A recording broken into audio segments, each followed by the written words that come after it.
a parte de matemática daquela lista de diagnóstico, exercícios de 6 a 10.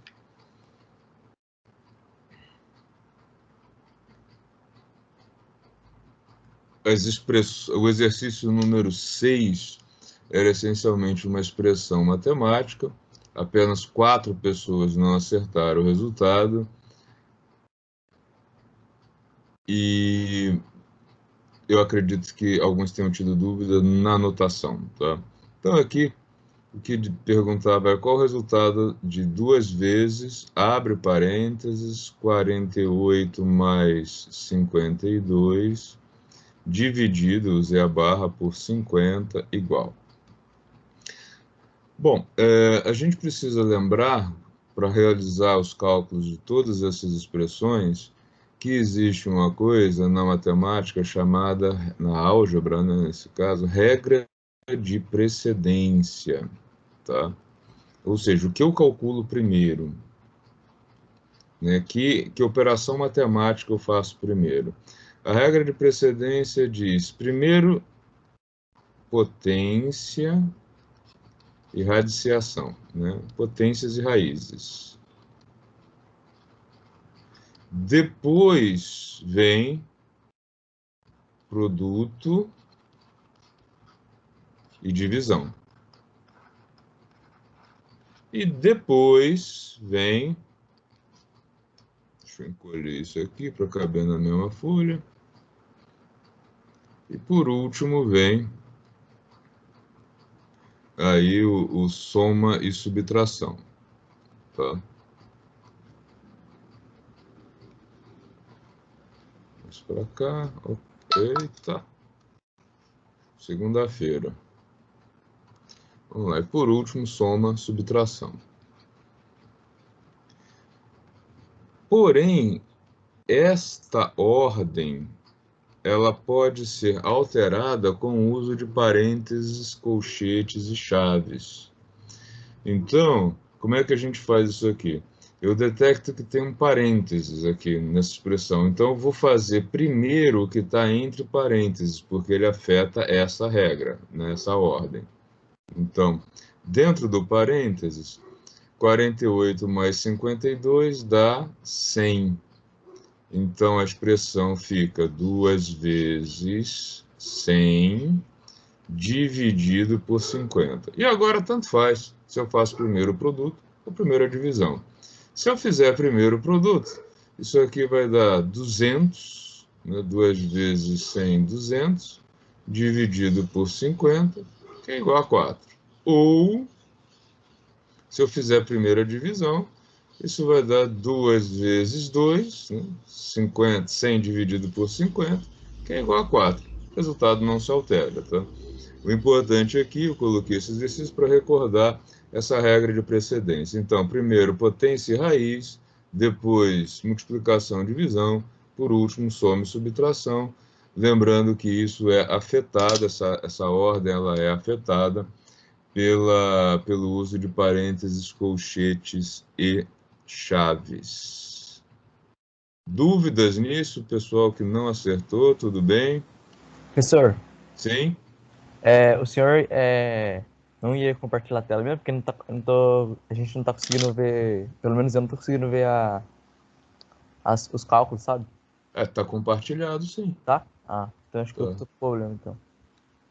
Deixa eu até recompartilhar, interrompi e compartilhei de novo. Mais alguém está com esse problema? Não sei, professor, eu tô conseguindo ver. Né? Porque está compartilhado aqui. Inclusive ele fica com um alerta de vermelho em volta do que eu estou compartilhando. Ele está mandando sim. Ou é a sua internet que está lenta, ou algum problema no hardware, viu? Quem não está conseguindo ver. De qualquer maneira, está sendo gravado também para ver posteriormente, tá?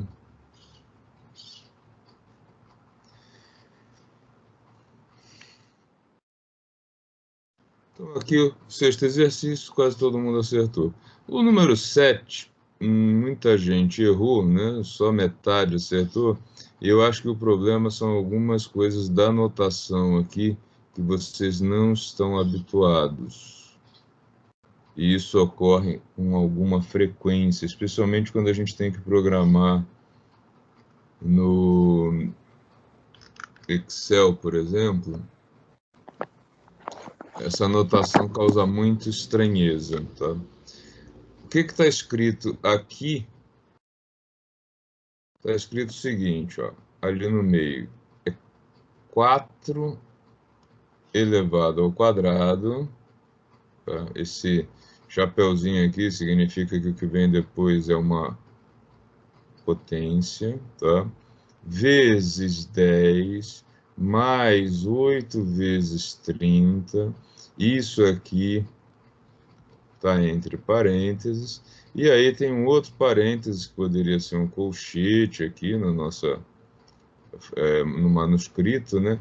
Elevado a meio. Esse elevado a meio também deve ter causado muita dúvida, tá? Elevado a meio, ou elevado a 1 sobre 2, é o mesmo que raiz quadrada, tá? Na verdade, raiz quadrada é uma representação de uma potência fracionária, ok? Então, 8 vezes 30, tudo dentro da, ok? Então, o que está escrito aqui é o mesmo que aqui. E aí a gente começa a analisar isso com aquela regra de precedência de novo, tá? Primeira coisa que eu deveria fazer seria a raiz, né? Raízes e potências. Porém, eu tenho um parênteses aqui indicando o seguinte: antes de resolver a raiz, eu preciso fazer o cálculo do que está entre parênteses, tá? Então, a gente vai seguir usando essa ordem. Vou deixar a raiz aqui, tá? 4 ao quadrado, né? Vou começar com a potência. 4 ao quadrado, 16. Então, fica 16 vezes 10 mais 8 vezes 30. Tudo isso, raiz quadrada. Agora eu vou resolver os produtos. 16 vezes 10, 160. 8 vezes 30, 240. Então, esse monstrinho ficou raiz quadrada de, abre parênteses, 160 mais 240. Somando isso aqui, né, agora eu faço a soma, vai dar raiz de 400. E aí, finalmente, a raiz de 400 é igual a 20. Tá? Então, acho que muita gente errou nisso aqui.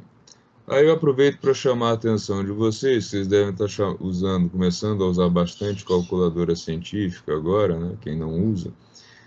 Se você não colocar esse parênteses aqui na hora de usar a calculadora para fazer uma raiz, ela não vai entender a informação de maneira correta. Por exemplo, se eu coloco aqui para vocês raiz quadrada de 4 ao quadrado mais 3 ao quadrado, eu acredito que a maioria vá acertar dizendo que isso é igual a 5.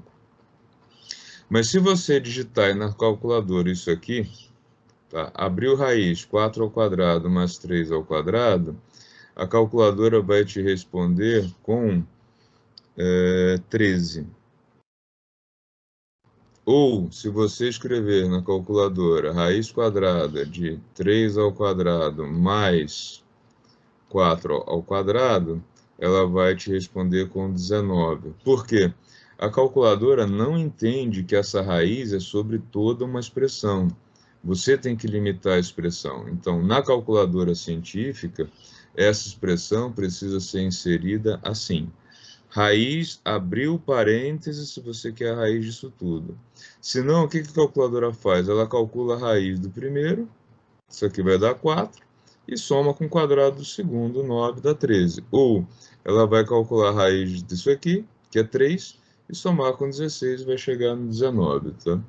Então, muito cuidado aí quando forem fazer os cálculos envolvendo raízes, usando a calculadora científica. Você precisa programá-la dizendo exatamente a raiz do que você quer, tá?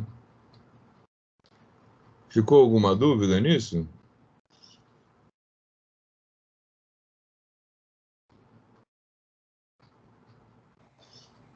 Ô, professor, Sim?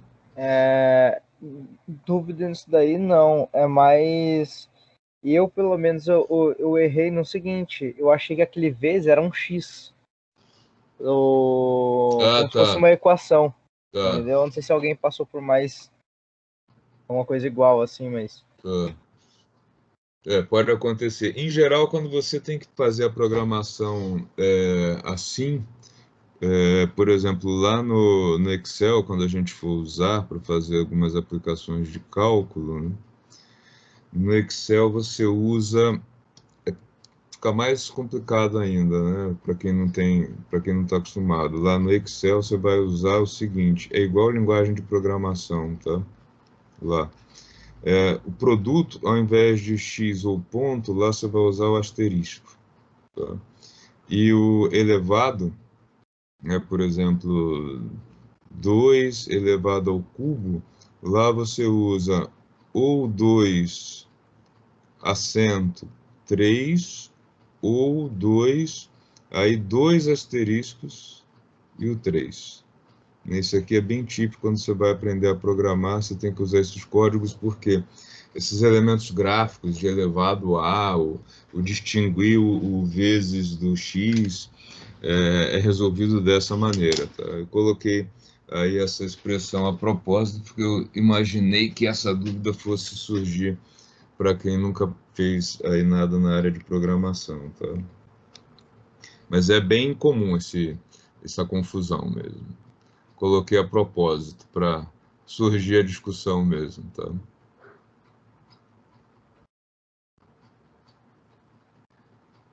A expressão, o exercício número 8, deixa eu trazê-lo para cá para vocês lembrarem dele.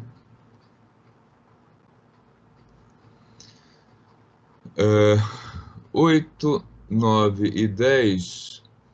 8 e 9 envolviam porcentagem, a maioria acertou, mas vamos lá.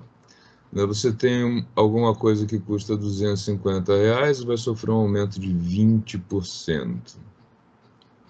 84% acertou isso, ótimo. Como é que eu faria esse cálculo? Vou fazer de uma maneira mais didática possível, né? Então, se eu tenho alguma coisa que custa R$ 250, e ele vai sofrer um aumento de 20%. O jeito mais simples é calcular 20% e somar, né? Então, 250 corresponde a 100. O x aqui da questão, o aumento é 20%. Então, você vai fazer assim, né? X vai ser igual a 20% de 250 dividido por 100%, ou ainda, o que é mais comum para fazer em qualquer calculadora, 0,2 vezes 250 dividido por 100. 0,2 vezes 250 vezes 100 dá 50, e aí o preço final, né, o valor do objeto, do preço com aumento, passa para 300, tá?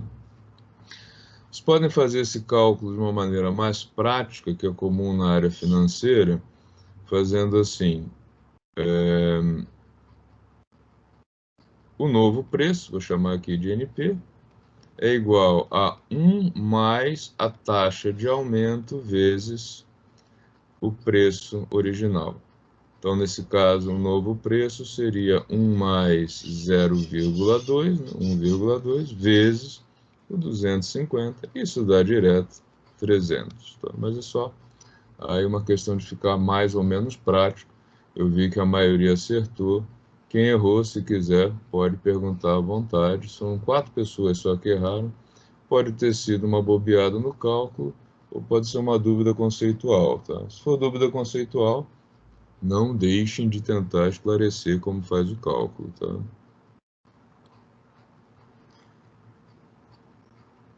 O exercício número 9, aí um número mais expressivo errou, também uma coisa relativamente comum, né? O mais próximo que você chegava aí, não, aproximadamente era 18%. A ideia aqui é calcular a porcentagem de redução de 60 para 49 mil. Aqui, preço original 60 mil. Então, 60 mil reais. O valor foi reduzido para 49 mil. E a pergunta é: qual foi o percentual de desconto aplicado? Algumas maneiras de fazer isso. Uma delas, que eu acho que é a mais comum, é atribuir aos 60 mil a totalidade, 100%, ao valor que foi reduzido, ao desconto, que foi de 11 mil, é o que eu quero descobrir. Então, nós temos aí que o X agora vale 11 mil vezes 100 dividido por 60 mil, né? E aí, nesse caso, o resultado vai direto aí para a porcentagem de redução, que ficou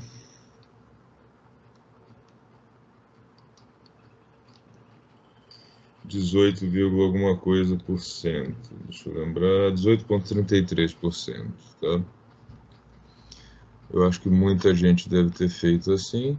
Outra maneira de fazer seria calcular pelo valor de 49, e aí seria assim a outra solução, né?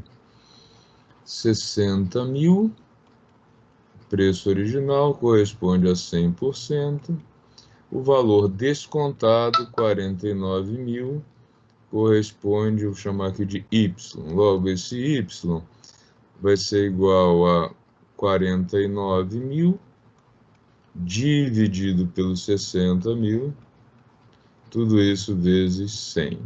E aí, nesse caso, vocês vão obter aí o 90, 80 e 49, 60. Vocês obtêm aí 81,67%, indicando que o novo preço é aproximadamente 82% do preço original, logo o desconto foi o que ficou faltando, de 18,33%. As duas maneiras levam ao resultado correto, tá? Tanto faz uma ou outra. Aqui muita gente errou. E a última questão também é um tipo de questão que costuma gerar muito erro, né? E de fato vocês tiveram aí apenas 19 acertos, né? Enfim, só 60% da turma acertou. Então vamos fazer essa questão e resolver isso com um pouco mais de carinho e atenção. A ideia aqui é a seguinte: a gente tem uma parede que tem 3 metros de altura, 4 metros de comprimento, e a gente tem um azulejo, né, um revestimento de 25 por 25 centímetros.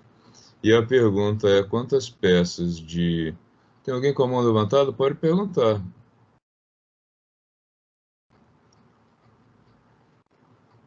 Então, aqui, a área da parede, a área total da parede, é de 3 vezes 4, 12 metros quadrados. Tá? É o que eu preciso cobrir.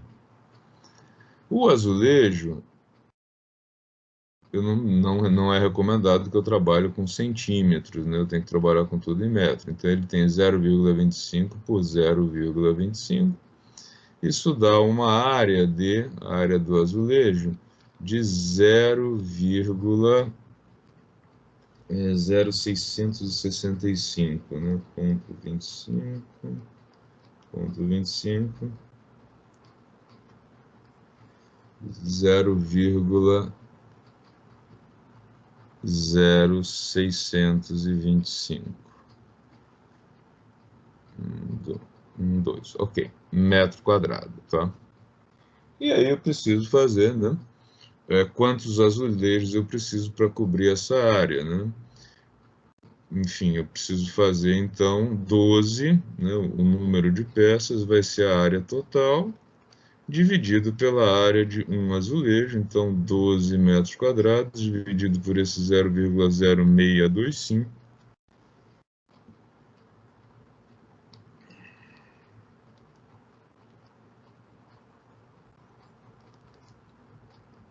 e que dá os 192 peças, tá? Aí você me pergunta, o pedreiro faz a conta assim? Não, não faz. Tem duas maneiras que o pessoal da construção civil faz esse cálculo, por ser um pouco mais intuitivo.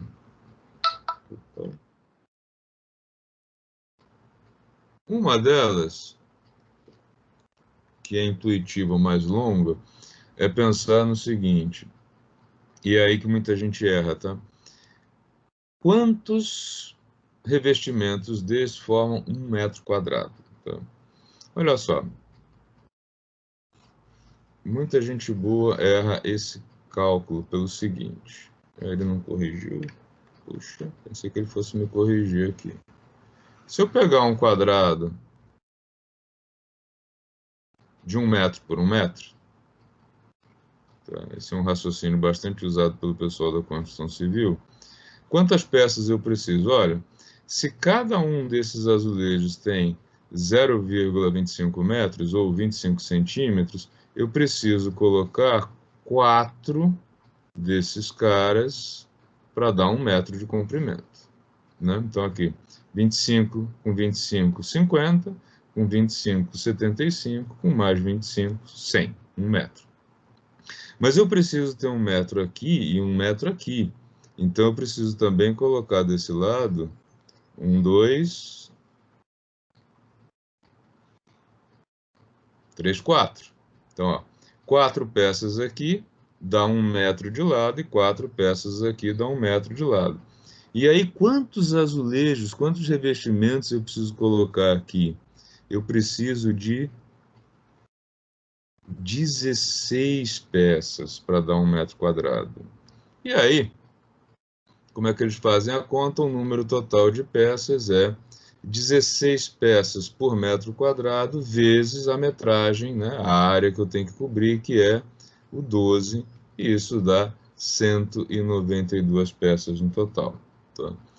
É assim que muitos dos profissionais da construção civil fazem a conta, e em cima disso eles jogam um adicional de 10% ou de 20%, para ele cobrir aí as perdas, as quebras e os recortes, né, quando for o caso. Tá? Na programação das planilhas de construção civil, como é que é feita a conta? A conta é feita assim, ó. Aí já é a programação que você monta lá numa planilha Excel, tá? Largura da parede, altura da parede, isso aqui vai dar a área, né, da parede, vezes aí o número de peças por metro quadrado, que normalmente eles têm isso calculado já dentro do sistema, né? Para ele não precisar ter que ficar fazendo esse cálculo aqui, tá? É uma maneira de fazer.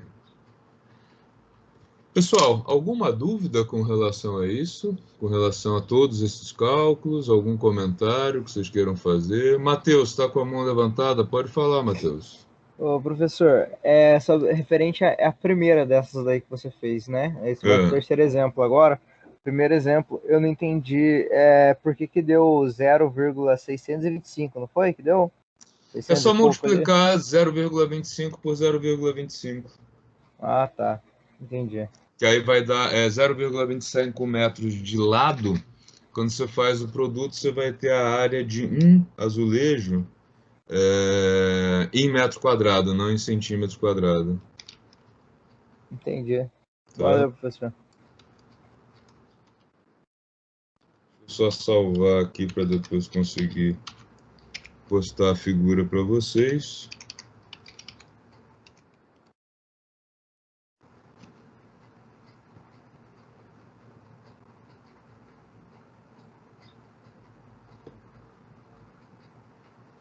Beleza. Alguma dúvida ainda? São agora 8h08, essa aula vai até 9h10. Vamos seguir adiante, então. Vou apagar isso aqui e já posto a tela para vocês. Só um minutinho que eu já deixo ela lá na nossa equipe. Tá, isso tudo eu estou naquela parte de revisão de conceitos básicos, tá? É o canal da equipe onde eu estou colocando essas...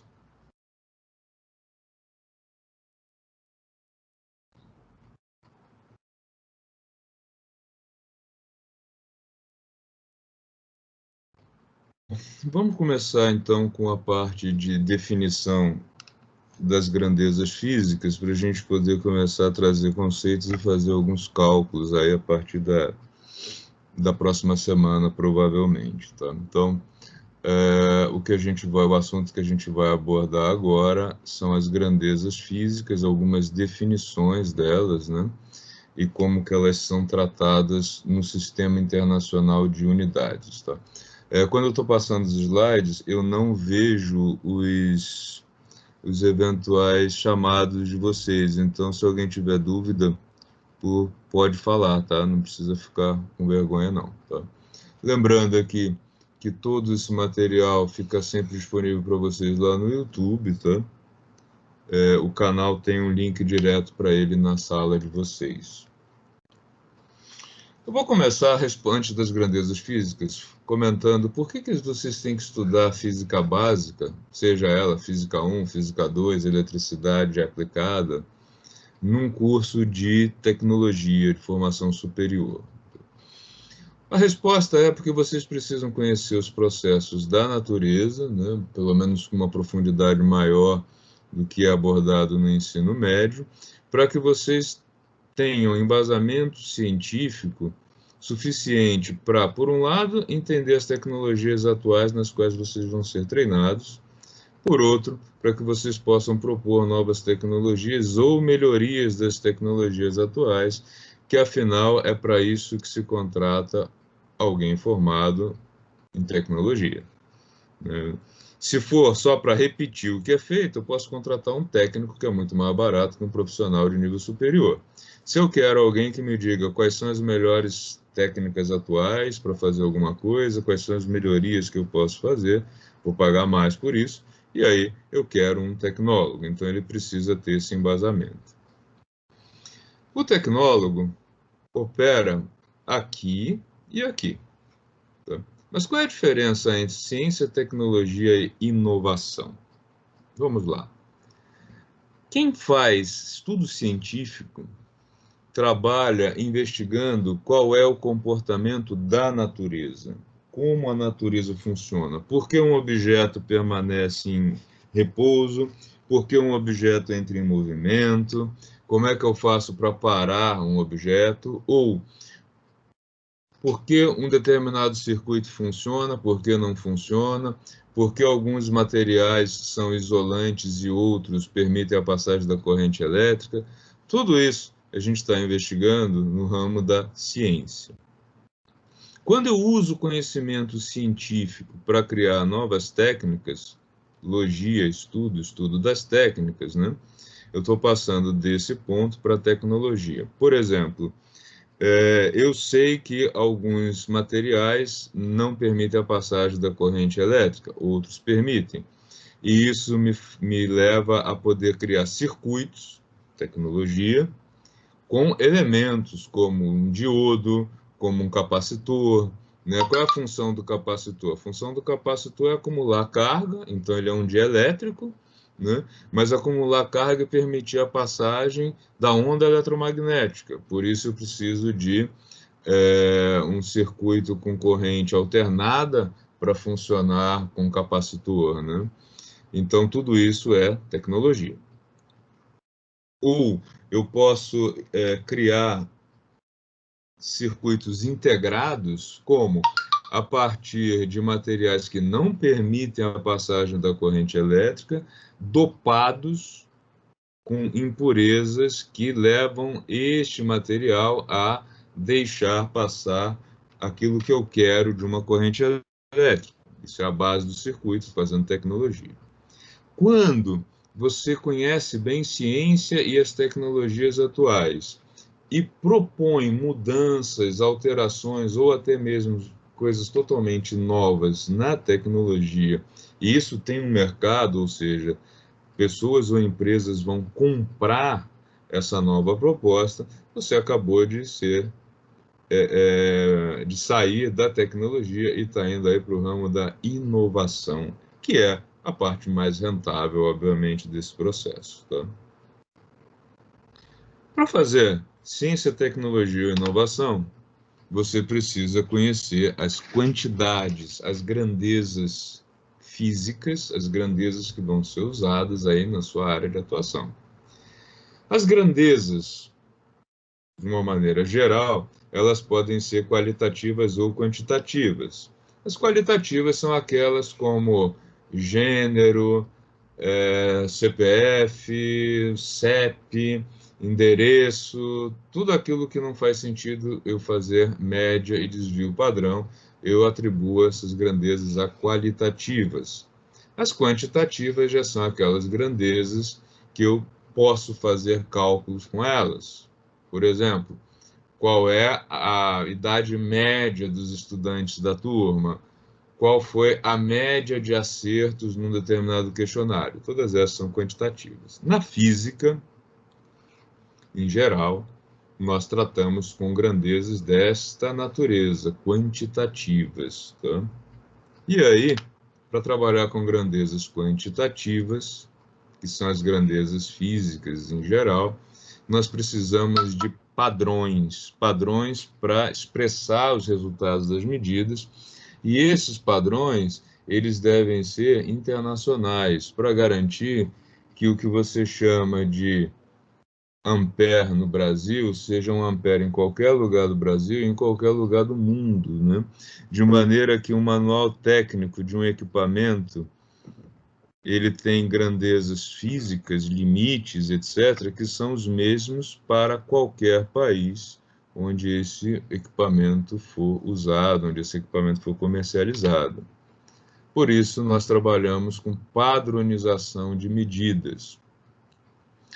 Existem dois grandes sistemas de padronização de medidas no mundo. Um principal deles, o maior, é o Sistema Internacional de Unidades, muitas vezes referido como simplesmente SI. Tá? Tem aqui um link de um artigo bem fácil sobre o Sistema Internacional de Unidades. O sistema britânico é menos usado, no Brasil ele não é usado, então oficialmente tudo no Brasil deve ser colocado no sistema internacional, e quando alguma coisa é originária do sistema britânico, né, nos documentos oficiais, cuidado com isso, tá? Ah, eu tenho um equipamento que veio tudo em polegada, libra, você precisa fazer a conversão, porque nos seus relatórios oficiais, aqueles onde você vai assinar e colocar o seu CREA, você deve trabalhar com o sistema internacional para evitar problemas, tá? O sistema internacional, ele trabalha com metro, segundo, quilograma, mol, candela, Kelvin, ampere. Tá? E ele trabalha com dois tipos de grandezas. Tá? As unidades, né, do sistema internacional, para as grandezas, elas são divididas em dois tipos. As chamadas fundamentais e as derivadas. As unidades fundamentais são aquelas para as quais eu tenho uma definição não baseada em outras unidades. E as derivadas são aquelas cuja definição da unidade é baseada nas ditas fundamentais. E essas fundamentais, elas vêm sofrendo aí um constante aprimoramento, tá? Os padrões de unidade, eles evoluem no tempo e eles evoluem no sentido de dar uma condição a que qualquer país que faça parte do Sistema Internacional de Unidades, ele possa ter o seu padrão. Não precise aí ficar recorrendo ao padrão físico em outro país. Então, rapidamente, o metro, ele nasce como uma barra, né, de uma combinação de irídium, que fica a uma temperatura e umidade controladas. Essa barra existe ainda hoje e ela é uma peça de museu, né? Como é que funcionava quando essa peça era o metro padrão? Todo país, para ter o seu metro, tinha que fazer uma réplica perfeita, confrontada com o metro padrão, e a partir deste padrão secundário, né, ele foi tirado direto aí do primário, ele levado para o país, ele se tornava o padrão daquele país, tá? Sempre com todos os cuidados de dilatação, material, etc, etc, para quê? Para evitar que o metro em um lugar do mundo fosse diferente do metro em outro lugar. Pensem que todos vocês aí têm alguns instrumentos de medida de comprimento em casa, régua, fita métrica, né? E a discrepância, a diferença entre um e outro é mínima. Isso é um trabalho muito forte, muito intenso do pessoal do Sistema Internacional de Unidades para garantir essa padronização mundial. Outro exemplo de peça de museu, o quilograma padrão, ele nasce assim, ele é uma peça que fica aí em várias redomas para evitar problemas de umidade, variação de temperatura, etc, etc, né? E mesmo a deterioração do material. E também, para ter um quilograma padrão, o país tinha que ir até a França, né? Tinha que ter um emissário na França que fizesse e fabricasse um quilograma igual a esse, e aí ele se tornaria o padrão do país, sempre em confronto com o padrão primário global, mundial. Todos eles no Instituto Internacional do Metro, em Paris, tá? Próximo a Paris, na verdade. Aqui um exemplo de uma balança complicadíssima, que era uma balança de torção usada para a definição do Coulomb, que até pouco tempo atrás era a unidade padrão de carga elétrica. Essa balança envolve duas bolas aqui, duas esferas de ouro, não maciças, elas tinham que ser ocas, e na medida em que uma carga elétrica se aproximava delas, esse eixo aqui, onde as duas esferas estão presas, ele gira, né? E aí, pela torção dele, é possível calcular o Coulomb padrão. Complicado, difícil, caro e também tendo o mesmo problema de ter que fabricar uma balança similar a essa para poder ter um padrão. Todos esses padrões têm uma longa história, eles evoluíram. Quem tiver curiosidade de estudar a evolução deles, né? A história do metro, a história do Coulomb, a história do segundo, tem aí bastante material para leitura. Eu não vou me preocupar com isso aqui.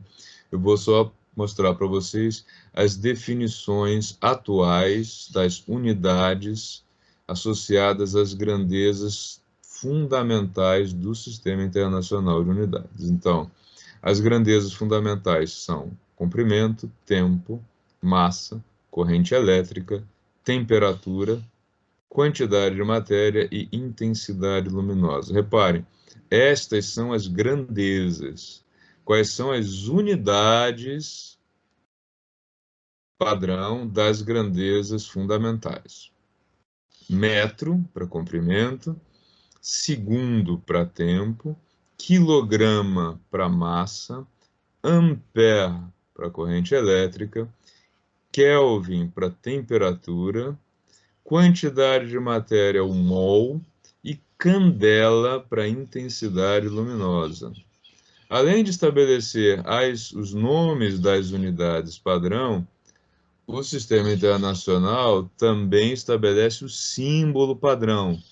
Gente, cuidado com esses símbolos, tem muita gente boa no mercado que erra isso, e é um perigo porque você está exposto até um processo por conta de emitir algum documento oficial com símbolo errado. Metro, M minúsculo. 10 metros, 10 MTS, isso não existe. 10 metros, 20 metros, 30 metros, 1000 metros, M minúsculo. Segundo, S minúsculo. Quilograma, K minúsculo. Esse aqui, muita gente erra, coloca o quilômetro e o quilograma com K maiúsculo.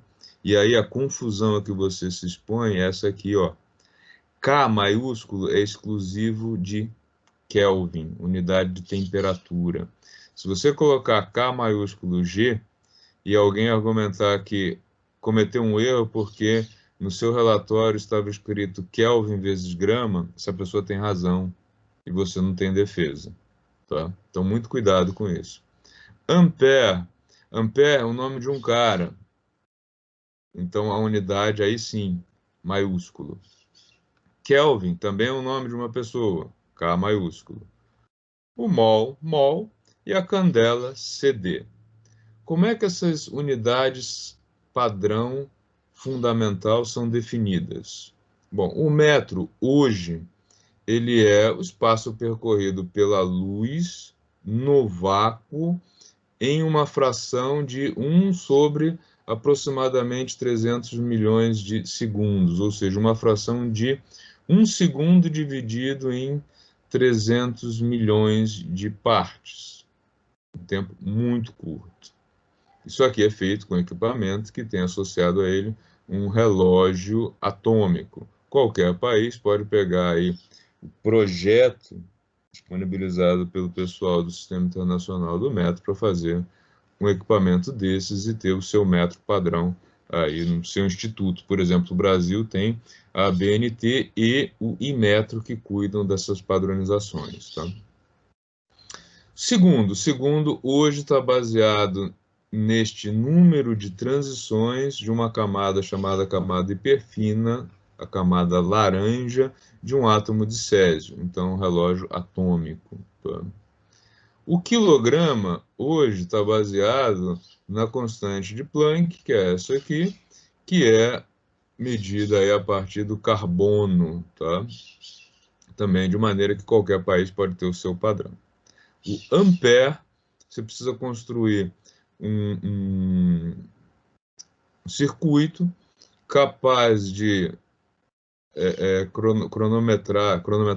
capaz de aferir este número de cargas elementares, cargas de elétron, que vai produzir uma força por meio de indução de 2 vezes 10 a menos 7 newtons em condutores paralelos com distância de 1 metro. Então, também é uma coisa que pode ser um pouquinho complicada, mas que qualquer país pode construir o seu. O Kelvin, termômetro de pressão, baseado na constante de Boltzmann e no chamado ponto tríplice ou triplo da água. Tá? O mol está baseado no número de Avogadro e também numa peça de carbono 12.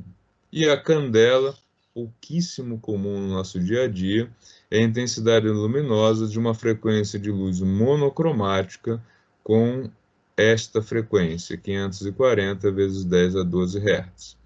A maior parte das lâmpadas comerciais, elas não trazem informação em intensidade luminosa, elas trazem informação de potência do equipamento.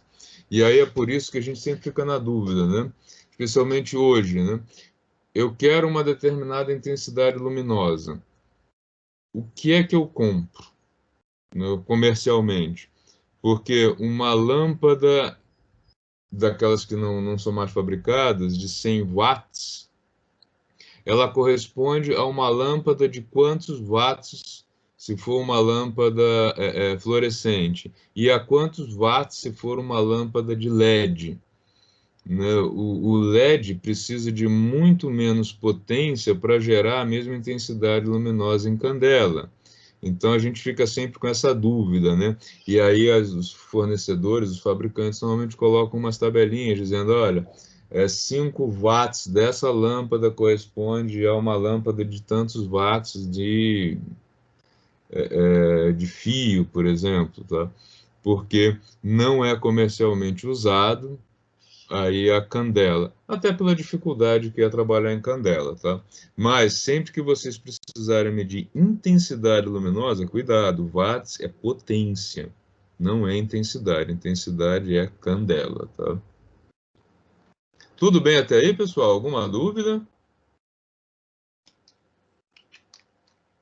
Estão me ouvindo bem? Sim, professor. Eu só queria perguntar uma coisa, não sei se tem muito a ver. Estava Claro. falando que as medidas são padronizadas, né? Sim. Eu não sei se influencia alguma coisa, professor, mas o centímetro tem É. diferença? Não, não, nenhuma. Não. É, Não. é por causa assim, quando a gente vai comprar um tênis ou um chinelo, a gente vê que tipo, tem várias medidas de diversos países lá e nenhuma bate, geralmente nenhuma bate com nenhuma, né? Nos Estados É, Unidos é uma medida, aqui é outra. os Estados Unidos, eles usam um sistema britânico, então está baseado na polegada. Tá? A numeração europeia, ela corresponde a 2 números acima da nossa. O padrão de roupa, infelizmente, ele não é internacional. Você tem que pegar a conversão. Se você pegar, por exemplo, existe o padrão para calçado brasileiro, que é o número 41, por exemplo, se eu não me engano, o 41 vai até 27 centímetros entre as duas extremidades do pé, né? Do calcanhar até a ponta do dedo. Mas não existe uma regra internacional, não. Agora, o centímetro, sim, tá? Que é isso que eu vou mostrar aqui. O sistema internacional, ele, além das unidades, ele fixa os chamados prefixos, tá? Os prefixos vão do menor de todos, que é o iota, que não está aparecendo direito aqui, porque a minha tela está cortando, mas lá no slide vocês vão ver ele completo, tá? Que vai de 10 a menos 24 até o iocto, desculpe, 10 a menos 24 até o iota 10 a 24. Quais são os mais comuns? Deci, centi, mili, micro e nano, né? Então, para qualquer uma das unidades, o que é um centi, por exemplo, centímetro, centímetro, né? É o Czinho, 10 a menos 2, tá? Então, um centímetro é 1 metro dividido por 100. 1 milímetro, milímetro, 1 metro dividido por 1000, tá? O micron já é um micrômetro, né? Micrômetro, 1 micrômetro é 1 metro dividido por 1 milhão. E o nano seria aí o metro dividido por 10 elevado a menos 9, tá? Para vocês terem uma ideia do que significa um nanômetro, ele corresponde a 1 centímetro dividido em 1 milhão de partes, tá? Existem aí algumas unidades ainda abaixo disso. Poucas vezes vocês vão ter alguma coisa que fique igual ou abaixo do pico, né? Embora na eletricidade picofaraday não é tão incomum assim, tá? Um picofaraday seria 10 a menos 12 farads. E aí o problema é que o Faraday é uma unidade muito grande, né? E acima também, quando a gente tem valores maiores, a gente tem o deca, o hecto, o quilo, o mega, o giga, tera. E acima disso, pouco usado. Na verdade, o mega, o giga e o tera, eles acabaram entrando um pouco aí no nosso dia a dia por conta da TI, né? Como o byte nasce como uma unidade que ficou muito pequena, muito defasada, né? Já nos anos 90, a gente trabalhava com mega, né? Porque o disco rígido, por exemplo, do computador, o HD, já começou a vir em mega, Depois ele passou a vir em giga e hoje a gente já tem até tera, né? Não é incomum um computador ter aí um disco rígido de 1 terabyte ou de meio terabyte. Existem alguns que chegam até 8 terabytes, os discos que vão aí para os servidores, tá? Pouco usado no Brasil, mas muito usado na Europa, o hecto, né? O hecto, 10 ao quadrado, 100. Então, a gente vai no supermercado hoje e vê muito no Brasil assim, preço de frios, né? Queijo, salame, etc. O preço corresponde a 100 gramas. Isso na Europa eles não colocam 100 gramas, eles colocam hecto, né? Preço por hectograma, que é a mesma coisa que colocar por 100 gramas, tá? Então, todas esses prefixos eles são permitidos. E aí, de novo, ó, cuidado. Até o quilo é minúsculo. Do mega para cima, maiúsculo. Isso é importante que vocês fiquem atentos para evitar confusões, tá?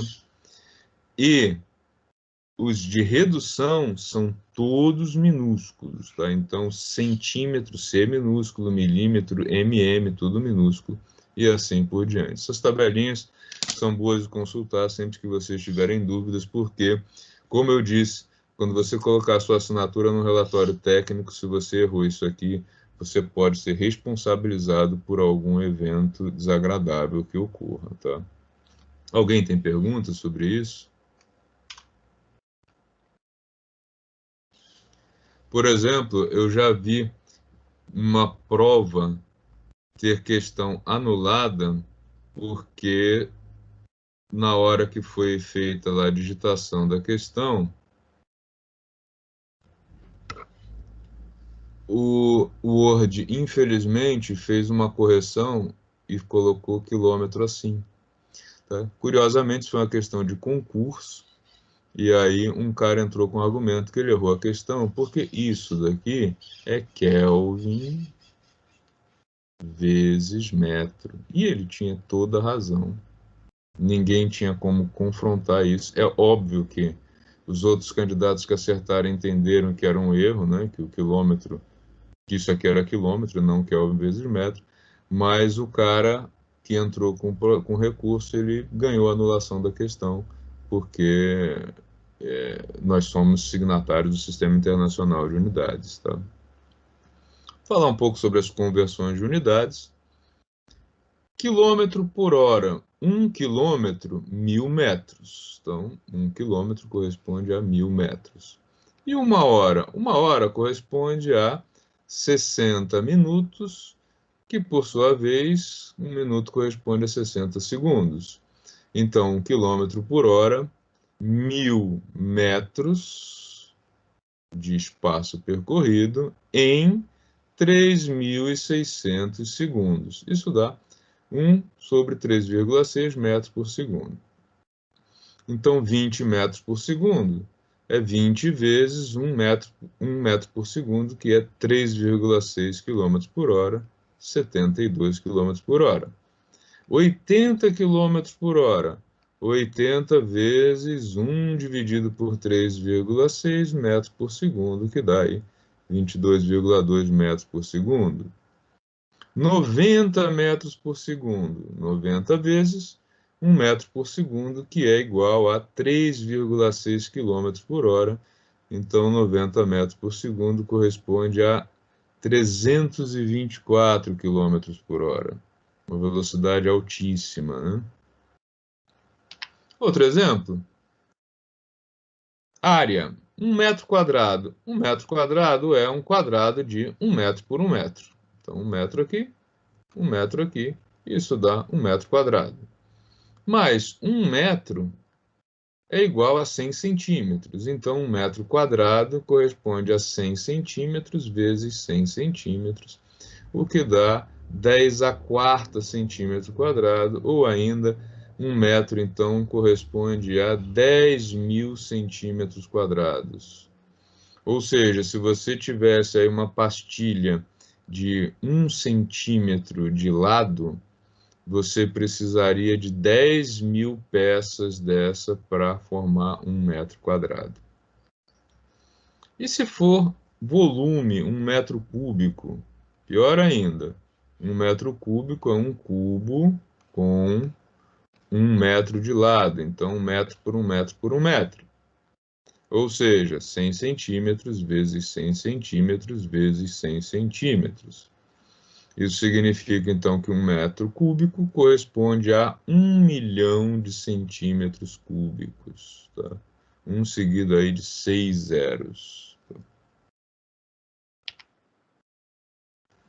A única unidade do Sistema Internacional que não é decimal é o tempo. Curiosamente, o tempo ele tem uma unidade do Sistema Britânico de Unidades, né? Nós trabalhamos no Brasil no Sistema Internacional de Unidades, o outro Sistema Britânico de Unidades. Em comum, eles têm aí como unidade o segundo. Em geral, o Sistema Internacional de Unidades ele é decimal, à exceção do tempo. Já o sistema britânico, ele é sexagesimal. O que isso significa? Significa que é chato pra caramba fazer... Faltou alguma coisa aqui. Sexagesimal, tá. Significa que é chato pra caramba pra gente fazer conta no sistema britânico. E a gente já vai ver por quê. Sistema internacional, tudo está baseado no 10. 10, 100, 1000, 1 milhão. Sistema internacional, no 6. 6, 60, 600, 6.000, por aí vai. Onde é que fica a confusão? Vamos pensar aqui no na nossa unidade de tempo, que não é decimal. Como é que eu sei que não é decimal? 1 hora tem 100 minutos? Não, gente. Todo mundo sabe que 1 hora tem 60 minutos. E que 1 minuto não tem 100 segundos, tem 60 segundos. Então, meia hora, 0,5 hora, corresponde a 30 minutos, não a 50. E aí vocês vão entender um pouco da confusão de trabalhar no sistema britânico, lá com a polegada. Ó.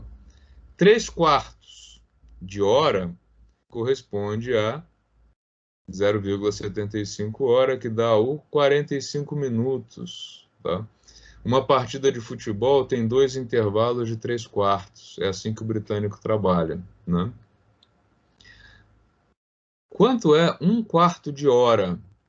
Vou esperar você às 10h15. O que é esse 1/4? 1/4, 0,25 hora, corresponde a 15 minutos. E o 1/3 de hora, dividido por 3, corresponde a 20 minutos. Tá?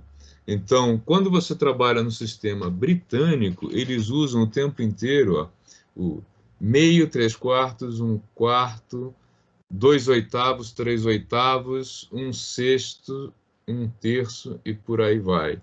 Tá? E para quem não está habituado, isso é bem confuso. A maior confusão vem quando a gente mistura os dois. Isso acontece com alguma frequência na indústria. Por exemplo, eu vou aumentar o intervalo de tolerância em 10%. Se o intervalo original é de 1 hora, qual vai ser o novo intervalo de tolerância? 10% de 1 hora não são 10 minutos, são 6 minutos. Então, o intervalo de tolerância vai passar para 66 minutos. Ah, ó, eu tenho uma máquina que o tempo de setup dela é de 2 horas, uma máquina complicada. E aí eu recebi uma ordem, eu preciso reduzir o tempo de setup em 25%. Legal. Quanto é 25% de 2 horas? Alguém sabe? Ó. 0,25 vezes 2 dá... Quem sabe? Ninguém sabe? Vezes 2 horas? Ó, vamos lembrar de uma coisa? Quanto que dá 2 horas, hein? 0,25 de quantos minutos? 0,25 é 1/4, tá? 1/4 de 2 horas são 120 minutos, tá? Então, isso aqui, 30 minutos. Então, para reduzir o tempo de setup da máquina em 25%, o novo tempo vai ser 1,5 hora, tá?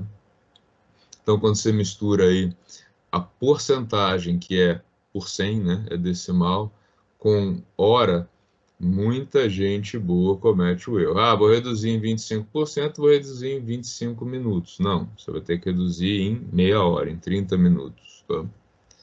Vou reduzir em 20%. Aí ferrou, porque ó, se eu fosse reduzir em 20%, quanto é 20% de 2 horas? 20% de 2 horas são 24 minutos.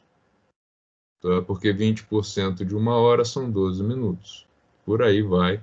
Muita confusão, muito bate-boca em fábrica quando você faz essa conta. Tá? Às vezes nem o chefe que pediu sabe a besteira que ele fez, porque ele misturou decimal com sexagesimal. Tá? Pessoal, daqui a pouquinho esse bate-papo